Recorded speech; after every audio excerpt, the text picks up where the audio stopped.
विज्ञान एक नज़र में कक्षा 10 के लिए क्विक रिवीजन।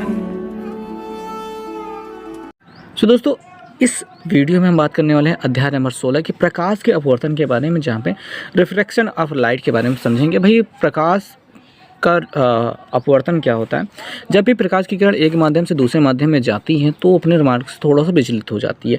इसी घटना को कहा जाता है प्रकाश का अपवर्तन। भैया, यहाँ पे माध्यम दो बात समझने वाली चीज़ है। जैसे प्रकाश कई माध्यमों से पार होकर के जा सकता है, वायु, निर्वात और कांच, पानी, इन सब में पार होकर जाता है। यही सब कहलाते हैं इसके माध्यम।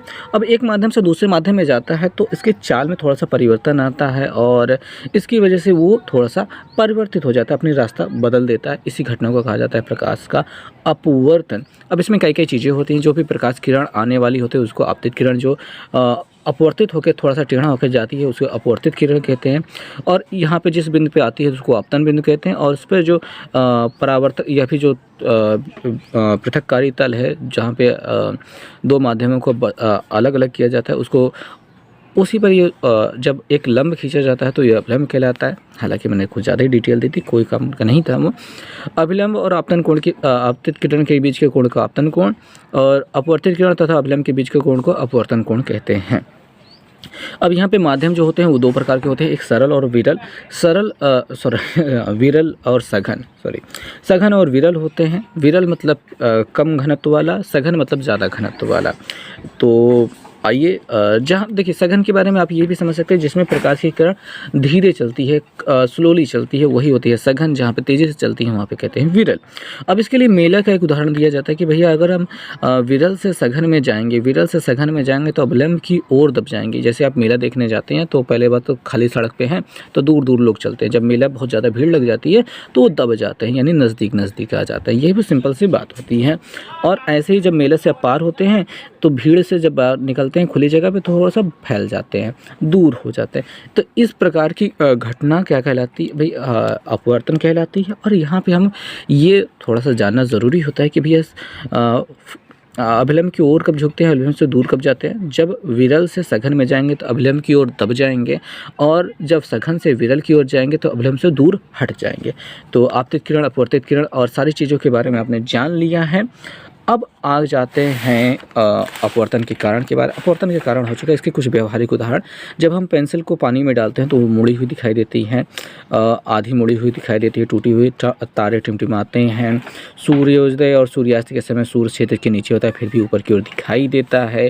तारे कुछ ज़्यादा ही नज़दीक दिखाई देते हैं। तालाब की गहराई कम दिखाई देती है। ये सब प्रकाश के अपवर्तन के कारण है। जो ध्यान देना है वाली बात है, एग्जाम में जो आने वाली बात है, वो प्रकाश अपवर्तन के नियम है, क्योंकि ये अपवर्तन के नियम आपके एग्जाम में आते हैं। प्रथम नियम और द्वितीय नियम आपको दोनों पूछा जाता है। प्रथम नियम बहुत सिंपल सा है, बहुत साधारण सा है कि क्या है ये बिल्कुल ही प्रकाश के परावर्तन के नियम के आधार पर। जैसे परावर्तन के नियम में था पहला नियम कि आपतित किरण, परावर्तित किरण होता है, अभिलंब तीनों एक ही तल में होते हैं और आपतन कोण और परावर्तन कोण बराबर होते हैं। वैसे ही अपवर्तन के संबंध में है कि आपतित किरण, अपवर्तित किरण तथा आपतन बिंदु पर खींचा गया अभिलंब तीनों एक ही तल में होते हैं। और आपतन कोण की ज्या और अपवर्तन कोण की ज्या यानी कि साइन का अनुपात एक नियतांक होता है। ठीक है, sine I upon sine R बराबर नियतांक होता है। यही एक अपवर्तनांक बन जाता है और यही स्नेल का नियम भी होता है। और ये कई बार आपसे पूछा गया है। ये प्रथम माध्यम के सापेक्ष दूसरे माध्यम का अपवर्तनांक है, यानी कि पहले माध्यम से जो प्रकाश की किरण आ रही है दूसरे माध्यम में जा रही है तो दूसरे माध्यम का अपवर्तनांक है पहले माध्यम के सापेक्ष। ठीक है, तो रिफ्रैक्टिंग इंडेक्स यानी अपवर्तनांक क्या होता है आखिर में? भाई, अपवर्तनांक होता है क्या है कि एक माध्यम से दूसरे माध्यम में जा रही है तो किस अनुपात में या फिर कितना मुड़ जाएगी कोई प्रकाश की किरण, इसकी गणना के लिए एक अनुपात निर्धारित किया गया है। यही होता है अपवर्तनांक। यहाँ पे 1n2 बराबर होता है n2/n1, यानी कि sine I upon sine are.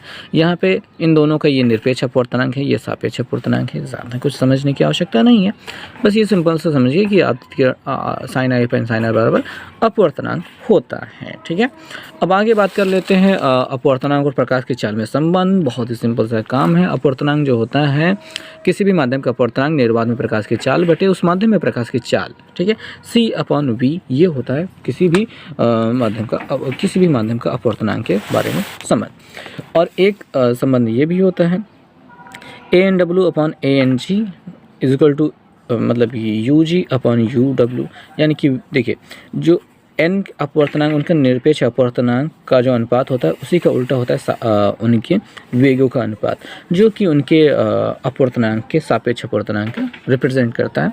हम यूँ कह सकते हैं कि 1n2 इक्वल टू होता है v1/v2। और यहाँ पे हमने जाना था कि यहाँ पे हमने जाना था, कहाँ जाना था, यहाँ पे जाना था। 1n2 बराबर होता है n2/n1। ठीक है, ये चीज़ें थोड़ी सी हैं। प्रकाश किरणों की उत्क्रमणीयता, और यहाँ पे भाई बात यूँ है कि जैसे प्रकाश की किरणों में परावर्तन में उत्क्रमणीयता थी, वैसे अपवर्तन में भी उत्क्रमणीयता। प्रकाश की किरणें से आ रही, पार होकर जा रही, यहीं पे हमने समतल इसे 90 डिग्री पे बना दिया, एक लगा दिया शीशा, और उसी रास्ते पे वापस लौट जाएगी। इसी को कहते हैं उत्क्रमणीयता। ऐसी स्थिति में जो अपवर्तनांक होता है ANG इक्वल टू होता है 1/GNA, यानी कि उसी का ठीक अपोजिट। और इसी से रिलेटेड 3 लोगों का अगर देखा जाए तो ANW गुणित WNG गुणित GNA इक्वल टू 1। यहाँ पे भी गुणनफल 1 के बराबर होता है।